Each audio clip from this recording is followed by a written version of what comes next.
izango garena, a ber.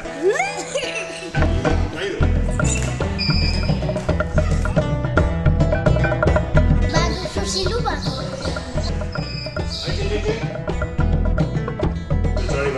Bertsolari, nahi nuke, ba.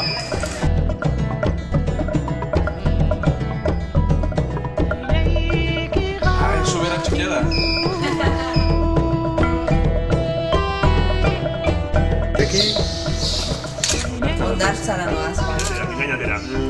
Jatorri anitzeko Euskal Herritarren argazkiak oinarri dituen bideo honekin ezagutara eman zuten pasaden abenduan Euskal Herria 11 kolore egitasmoa.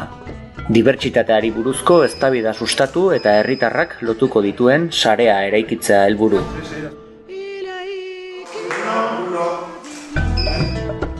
Euskal Herrian harrera nahiko positiboa egin izan zaiela kanpotik etorri direnei.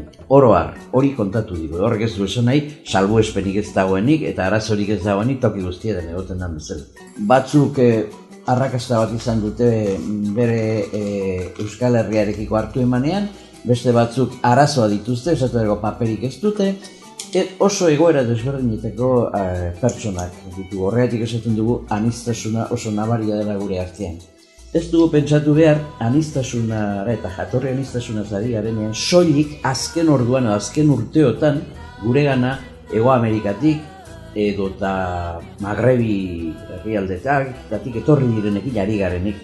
Era askotako jendea dago. Bai Europatik etorri dena, Afrikatik etorri dena, Asiatik etorri diren txinetarrak, baina baita Egiptoak ere. Egiptoak ere anistasun baten adierazgarri dira, gure artean aspaldidan ibizi dira, baina ez ditugu askotan oso kontuan izaten.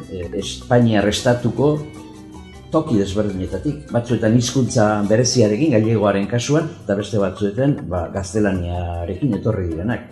Eta hemen aurkitu dute beste hizkuntza eta kultura bat. Eta horien anistasun horretan ere, oraindik zeregin handia da. Ez baitugu beti lortu behar adinako zubiak eraikitzen. Gainera politikoki zatitutako herri batean bizi gara, bi estaturen artean, eta estatu horien artean ere atal desberdinak daude, jatorri desberdinetakoak daude, eta egoera desberdinetakoak. Orduan, anistasun izugarri bat daukagu. Kultur anistasuna aspalditik bizi dugun fenomenoa da gurean. Ezin konta hala herrik eta kulturak utzi baitute arrastoa Euskal Herrian. Ekarpen hauen guztien erdian euskara kokatu nahi dute. Euskal Herrian bizi direnen lotura izateko, jatorria zein nahi dela ere. Euskara, Euskal Herrian bizi diren jatorri guztietako pertsonen lokarri izate. Hizkuntza eta hemengo kultura. Anistasuna aberastasun bat dela, balio positibo bat dela, eta hori zaindu egin behar dela, eta horretarako errespetatu egin behar da lehenengo, eta gero zubiak ezarri behar dira anistasun eta kultura desberdineko pertsonen eta talden artean. Lehenengo onartu egin behar dira datozenak diren bezala.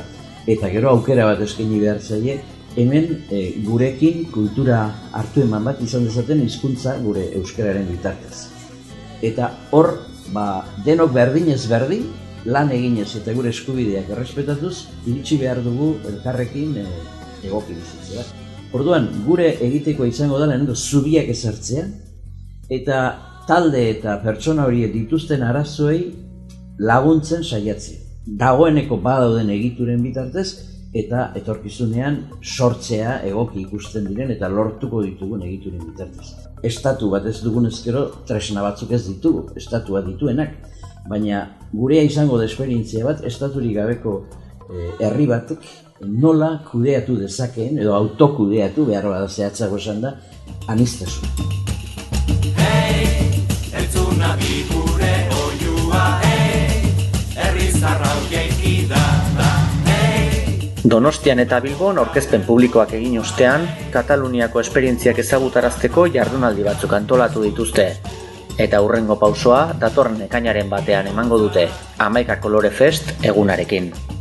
Ekitaldi hori anistasunaren eguna izango da.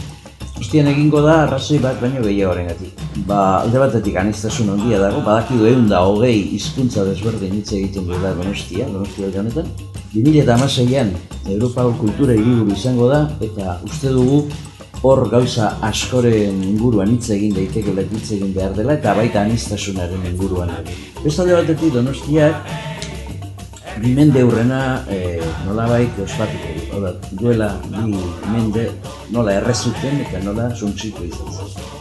Eta hori, bada adibide bat, nola anitzak diren pertsonak eta taldeek modu txarrean elkarraktuta kalte egin dezakete. Donostia danborraren hiria denezkero eta urtero danbor ospaketa bat egiten denezkero, nahiko genduke munduko perkusio tresna mota desberdinekin danbor ospaketa moduko bat egin, eta horretarako ia badago ere musika bat prestatua, horrekatek izate egindakoa.